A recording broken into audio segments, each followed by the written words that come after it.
দীর্ঘ স্থগিতাদেশের পর বাংলাদেশি কর্মীদের জন্য মালয়েশিয়ার শ্রমবাজার পুনরায় উন্মুক্ত হচ্ছে এবং আগস্টের শেষ সপ্তাহ থেকেই নতুন কর্মী নিয়োগের প্রক্রিয়া শুরু হওয়ার লক্ষ্যমাত্রা নির্ধারণ করা হয়েছে। মালয়েশিয়া যাত্রা ও আবেদন সংক্রান্ত গুরুত্বপূর্ণ আপডেট। ১.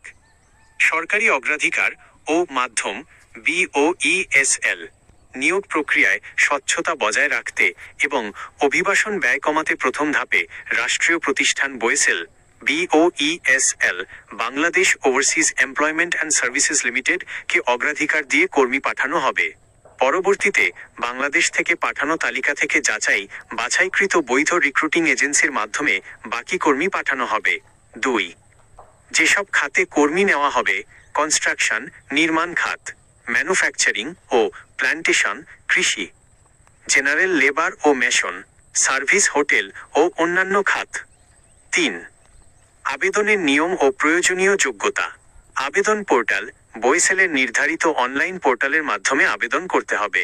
পাসপোর্ট ও তথ্য: অন্তত ৬ মাসের অধিক মেয়াদসহ মূল পাসপোর্ট থাকতে হবে। জাতীয় পরিচয়পত্র NID ও পাসপোর্টের তথ্যে মিল থাকতে হবে।